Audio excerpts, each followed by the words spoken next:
Apakah kamu pernah takut gagal? Takut dianggap tidak cukup baik? Rasa takut adalah perasaan umum yang muncul dalam hidup. Jika kita terus-menerus membiarkan rasa takut mengendalikan hidup, alhasil hidup kita jadi terbatas. Kita tidak akan bisa mencapai potensi diri apabila kita terus-menerus hidup dalam ketakutan. Mau bikin bisnis tapi takut gagal. Mau coba tempat makan baru tapi takut gak enak. Mau pindah kerja, tapi takut gak bisa beradaptasi di lingkungan yang baru. Kadang, ketakutan ini tidak selamanya benar. Mungkin saja ini hanya ada di dalam pikiran. Di sisi lain, hidup tanpa rasa takut juga tidak baik. Rasa takut merupakan indikator yang membuat kita sadar, membuat kita mawas diri, dan menjaga keberlangsungan hidup.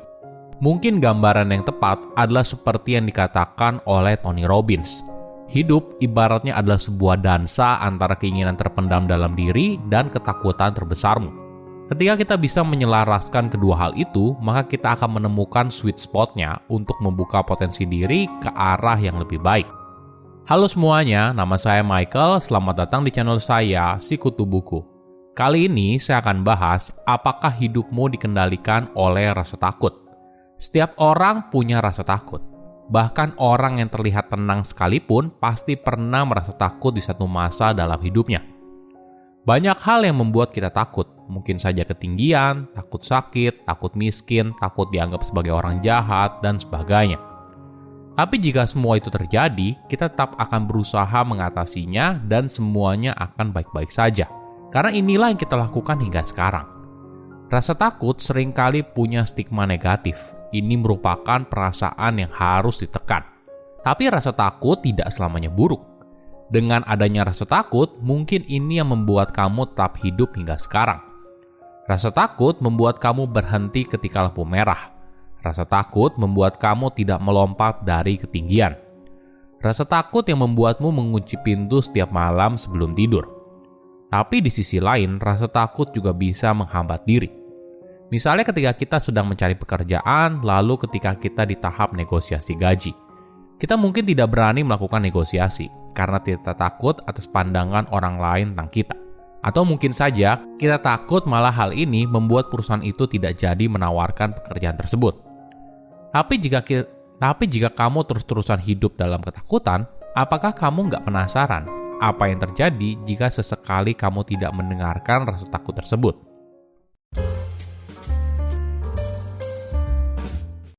Apa itu rasa takut? Rasa takut secara umum adalah perasaan tidak nyaman ketika muncul sebuah kepercayaan kalau ada seseorang atau sesuatu yang berbahaya, dan kemungkinan besar akan menyebabkan kita merasa sakit atau terancam. Rasa takut adalah insting dasar manusia yang didesain untuk melindungi keberlangsungan kita di dunia.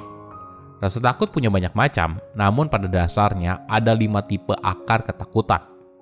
Pertama, fear of extinction. Ini adalah rasa takut yang muncul ketika kita sadar kalau kita tidak akan ada lagi di dunia. Inilah rasa takut yang muncul ketika kita tahu ajal kita telah dekat. Atau sederhananya, rasa takut yang kita rasakan saat kita berdiri di ujung gedung yang tinggi. Kedua, fear of mutilation. Ini adalah rasa takut kehilangan salah satu bagian tubuh ketika batasan fisik tubuh kita dijamah orang lain atau ketika kita kehilangan fungsi bagian tubuh. Ketiga, fear of loss of autonomy. Ini adalah rasa takut yang muncul atas kehilangan kontrol atas fisik maupun emosional. Bukan hanya takut ketika kita lumpuh atau cacat, tapi rasa takut ini muncul ketika kita berada dalam situasi yang putus asa.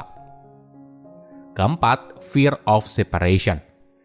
Ini adalah rasa takut yang muncul ketika kita ditolak, ditinggalkan, tidak diinginkan, atau tidak dihargai oleh orang lain.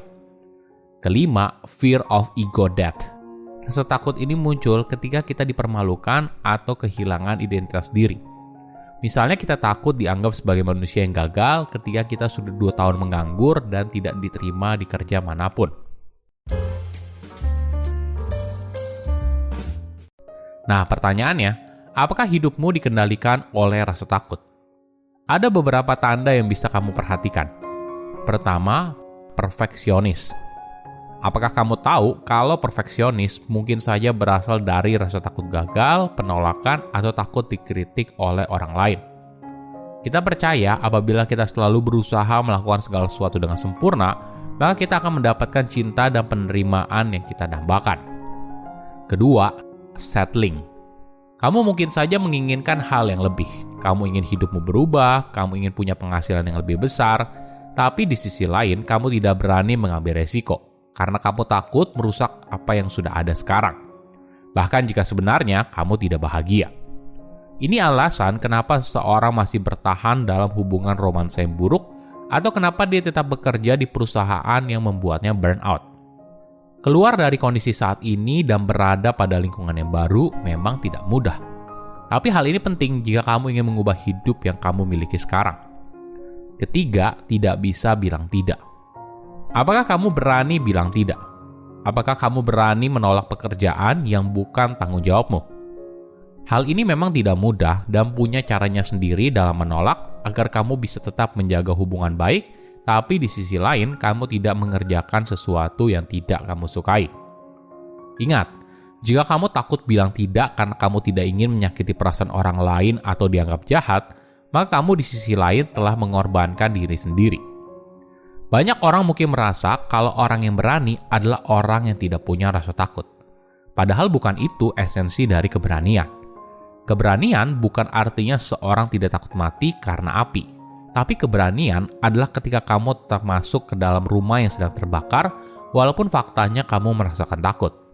Ada sebuah riset tentang pasukan terjun payung ketika mereka mempersiapkan diri untuk terjun payung pertama kali. Riset ini menemukan 3 kelompok yang berbeda. Kelompok pertama merupakan mereka yang pada dasarnya tidak takut.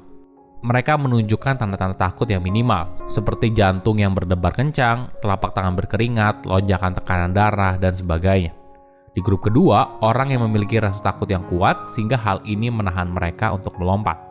Sedangkan di grup ketiga merupakan gabungan keduanya, orang yang punya tanda-tanda takut untuk melompat, tapi di sisi lain tetap melompat juga. Orang yang berani adalah mereka yang punya rasa takut tapi berhasil mengalahkannya. Namun di sisi lain, kita juga harus bisa membedakan antara keberanian dan kekonyolan. Menyeberang jalan ketika lampu lalu lintas berwarna hijau bukanlah keberanian, tapi kekonyolan. Silahkan komen di kolom komentar pelajaran apa yang kalian dapat ketika tahu informasi ini. Selain itu, komen juga mau tahu informasi apa lagi yang saya review di video berikutnya. Saya undur diri, jangan lupa subscribe channel YouTube Sikutu Buku. Bye-bye.